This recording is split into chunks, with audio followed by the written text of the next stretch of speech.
Hello, you most welcome on my YouTube channel pen and paper. आज की class में pen and paper में discuss होना है मेथड्स ऑफ क्रॉस मल्टीप्लिकेशंस। ठीक है, ये आपका नेक्स्ट टॉपिक है चैप्टर 3 में, linear equation in two variables.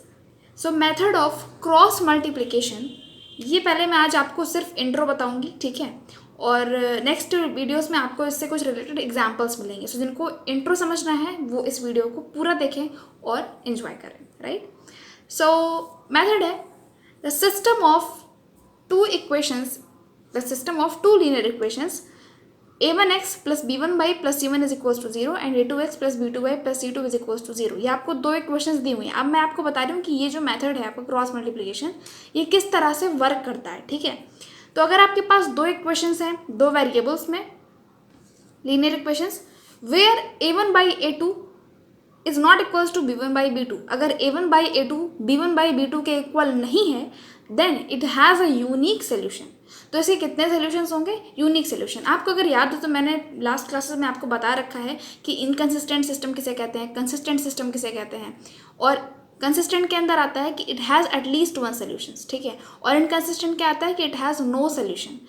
सो ये जो आपका जो मेथड है, जो आपका क्रॉस मल्टीप्लिकेशन मेथड है, ये किसके लिए वर्क कर रहा है? ये कंसिस्टेंट सोल्यूशन के लिए वर्क कर रहा है, स्पेशली यूनिक सोल्यूशंस के लिए। ठीक है, सो जब आपका a1 by a2 और b1 by b2 एक दूसरे के इक्वल नहीं होगा then it has a unique solution. तो इसके कितने सोल्यूशंस होंगे? यूनिक सोल्यूशंस होंगे। ठीक है, अब ठीक है, यूनिक सोल्यूशंस होंगे यानी सिंगल सोल्यूशन होगा, एक सोल्यूशन होगा, पर वो सोल्यूशन कौन सा होगा, वो सोल्यूशन हम कैसे फाइंड करेंगे, ये भी आपको दिया जा रहा है। ठीक है, the solution is given by, जो यूनिक सोल्यूशन आपका होगा वो सोल्यूशन होगा x equals to b1c2 minus b2c1 upon a1b2 minus a2b1। अब प्रॉबेबली आपको ये याद रखने में, मेमोराइज करने में थोड़ी सी डिफ़िकल्टी आ जाए। सो अभी मैं आपको बताऊंगी कि इसको याद कैसे रखना है और एग्ज़ाम में कैसे इसको तुरंत आसानी से इसके सोल्यूशन को फाइंड कर लेना है। ठीक है, एंड x इक्वल्स टू आपको ये मिल गया and y is equals to हो जाएगा c1a2 minus c2a1 upon same, जो यहाँ पर जो डिनोमिनेटर में जो ये क्वांटिटी लिख रखी है वही टर्म आपके डिनोमिनेटर में यहाँ लिख रखा है। ठीक है, सो a1b2 माइनस a2b1। ओके, अब मैं आपको और दिखाती हूँ आगे, इसी इंट्रोडक्शन में आगे और 2-3 स्टेप्स और हैं। आप बस थोड़ा सा अपना कॉन्सेप्ट क्लियर कर लीजिए सो कि आगे जो क्वेश्चंस करने में दिक्कत ना है। ठीक है, इसीलिए ये मैंने वीडियो इंट्रो पर बनाई है, स्पेशली कि आपका कॉन्सेप्ट क्लियर हो सके। Also it can be written as, जो आपका ये जो ये आपने सोल्यूशन फाइंड किया है, ठीक है ना, इसको हम एक और तरीके से लिख सकते हैं। ये भी एक तरीका है, इसीलिए यहाँ पे लिखा हुआ है it can be written as x by b1c2 minus b2c1। अब ये b1c2 और b2c1 कहाँ से आ रहा है? ये जो आपने x का ये जो आपका ये वाला टर्म है ऊपर, ठीक है ना, न्यूमरेटर में जो आपका ये टर्म है ये आपके x के डिनोमिनेटर में लिखा जाएगा। Similarly y by c1a2 minus c2a1 is equals to 1 by a1b2 minus b2a1। ठीक है, a2b1। सो ये आपका एक और अनदर फॉर्म हुआ इस सोल्यूशन को लिखने का। अब मैंने आपको बोला कि आप इस चीज़ को मेमोराइज कैसे रखेंगे, आप इस चीज़ को कैसे एग्जाम में याद रखेंगे ताकि आपका सोल्यूशन इजीली एक बार में आ जाए। So the diagram helps, this diagram जो मैं आपको डायग्राम पे दिखाने वाली हूँ वो डायग्राम हेल्प करेगा मेमोराइज करने में कि आप कैसे इस सोल्यूशन को याद रखते हैं। ठीक है, सोल्यूशन का ये देखिए,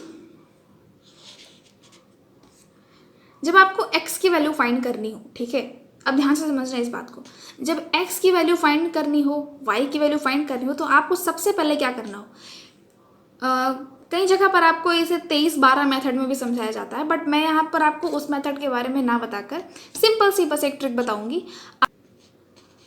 ओके फ्रेंड्स, तो मैं आपको आज बताऊंगी कि हेल्प कैसे करेगा ये डायग्राम आपको इस फॉर्मूले को मेमोराइज रखने में। ठीक है, आपको सिंपली कुछ नहीं करना है, आपको 3 अल्फ़ाबेट्स कुछ इस तरह यूज़ करने हैं, BCA। ठीक है, BCA। अब आपका जो एरो है वो क्लॉकवाइज टर्न होना चाहिए। ठीक है, यानी कि आपका जो B है वो C पे जाना चाहिए, C सीधे B, C के बाद A पे आना चाहिए, उसके बाद A सीधे B पे जाना चाहिए। ठीक है, अब साथ ही साथ एक चीज़ का और ध्यान रखना कि जो B होगा वो B1 B2 को रिप्रेजेंट कर रहा है, जो C है वो C1 C2 को रिप्रेजेंट कर रहा है, और जो A है वो A1 A2 को रिप्रेजेंट कर रहा है। ठीक है, इसका मतलब क्या हुआ? इसका मतलब ये हुआ कि जब आप B1 लिखेंगे, जब आप यहाँ पर जब आप B से स्टार्ट कर रहे हैं, मैंने बोला कि आपकी स्टार्टिंग B से होगी, तो जब आप B से स्टार्ट करेंगे तो B B1 B2 को रिप्रेजेंट कर रहा है, यानी आपको सीधे B1 B2 यहाँ पे लिख देना है। B1 B2 के बाद आपकी क्लॉक, आपका जो सुई है वो किस तरफ मुड़ी? C1 की, C की तरफ, यानी कि C1 C2 आपको लिखना है तो आपने C1 C2 लिख दिया। सिमिलरली C के बाद आप A पर गए तो उसके बाद C तो लिख दिया, उसके बाद A के लिए A1 A2 लिखना होगा, फिर A तुरंत किसके ऊपर टर्न हो रहा है? B की तरफ। ठीक है, तो आप B के लिए क्या लिखते हैं? B1 B2 लिखते हैं। So this is the way how to memorise, how to remember these formulas. ठीक है, फिर से मैं आपको एक बार थोड़ा सा रिवीजन करा देती हूँ कि ये कैसा मेथड है, ये किस तरह से वर्क कर रहा है। सो मेथड ऑफ क्रॉस मल्टीप्लिकेशन में हमें क्या करना होता है? हमें सबसे पहले इक्वेशंस दी होती है, इक्वेशन जो दी होती है उसको हम फाइंड करते हैं कि क्या A1/A2 B1/B2 के इक्वल है या नहीं है।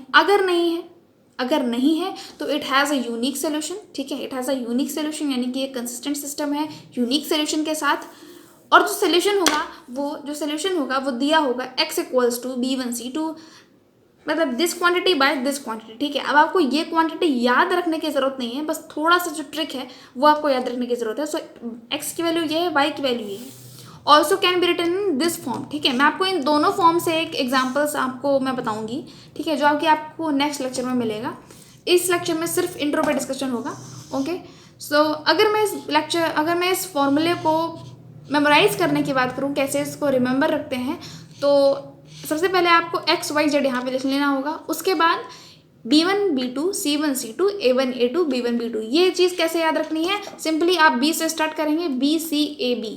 ठीक है, आई रिपीट BCAB। ओके, और ये कैसे ये रन करना है? क्लॉकवाइज रन करना है। ठीक है, और B यहाँ पर मैंने बताया B1 B2 के लिए रिप्रेजेंट हो रहा है, C C1 C2 के लिए, और A1 A2 के लिए, यानी कि B1 B2 C1 C2 A1 A2 B1 B2। ठीक है, BCAB करेक्ट है। सो इस तरह से आपको ये फॉर्मूला याद रखना है। अब इस फॉर्मूले में, ये तो मैंने सारी चीज़ें आपको रिपीट करा दी, अब इस फॉर्मूले में ये क्रॉस का मतलब क्या है, और यहाँ पर ये निगेटिव साइन, और ये किस तरह से हो रहा है, ये भी मैं आपको दिखा रही हूँ। सबसे पहले आप x की वैल्यू फाइंड करने के लिए, अगर आपको मैं x की वैल्यू दिखाऊं तो ये क्या है? x की वैल्यू है B1 C2 minus B2 C1। ठीक है, B1 C2 minus B2 C1। अब देखिए ये कैसे आ रहा है इस डायग्राम से। B1 C2, सबसे पहले आपको ये आपका जो ये एरो जो आपका एरो डाउनवर्ड जा रहा है उसको आपको फर्स्टली काउंट करना है, यानी कि आप इसको मल्टीप्लाई पहले करेंगे B1 C2 को, फिर उसके बाद माइनस करेंगे अपने अपवर्ड एरो से, जो आपका एरो अपवर्ड जा रहा है। ठीक है, यानी B1 C2 minus B2 C1। Similarly उसके बाद अब ये जो आपके डिनोमिनेटर की जो वैल्यू है ना, ये जो आपके डिनोमिनेटर का टर्म है, इसको मैं अभी स्किप कर रही हूँ। सबसे पहले आप ये जो देखिए, जो आपका ऊपर वाले जो टर्म्स हैं मैं आपको दिखा रही हूँ वो कैसे आ रहे हैं। x के लिए बता दिया, सिमिलरली y के लिए अगर मैं बताऊँ तो y के लिए हो जाएगा C1 A2 minus C2 A1, C1 A2 minus C2 A1। ठीक है, अब डिनोमिनेटर की अगर मैं बात करूँ तो मैंने दिखाया था कि डिनोमिनेटर में दोनों जो डिनोमिनेटर हैं x और y के, वो दोनों सेम है। सो डिनोमिनेटर के लिए आपको इस 1 के पास जाना होगा, और ये 1 आपको आपका डिनोमिनेटर देगा। डिनोमिनेटर होगा A1 B2 minus A2 B1। ठीक है, x के लिए आप क्या करेंगे?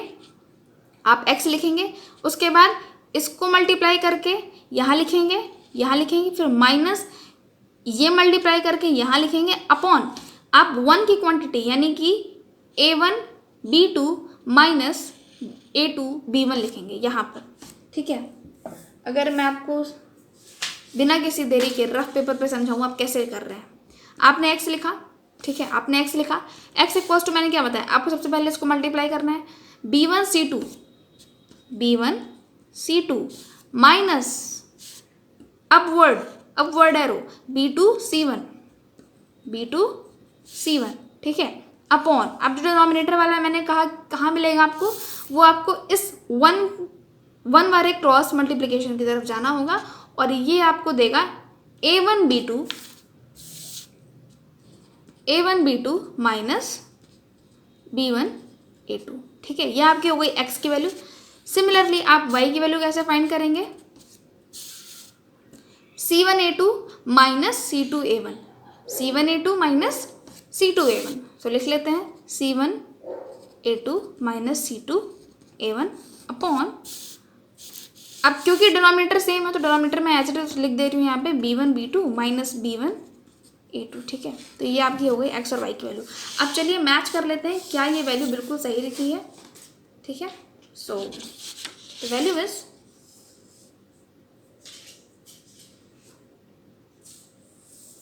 सी x की वैल्यू क्या है, B1 C2 B2 C1 upon this quantity यानी कि A1 B2 B1 A2 जो कि बिल्कुल सही लिखा हुआ है, ठीक है ना। ये A2 पहले लिखा है, B1 बाद में लिखा है, उससे कोई दिक्कत की बात नहीं, क्योंकि रियल नंबर है तो मल्टीप्लिकेशन हम लेफ्ट राइट कर सकते हैं, ठीक है।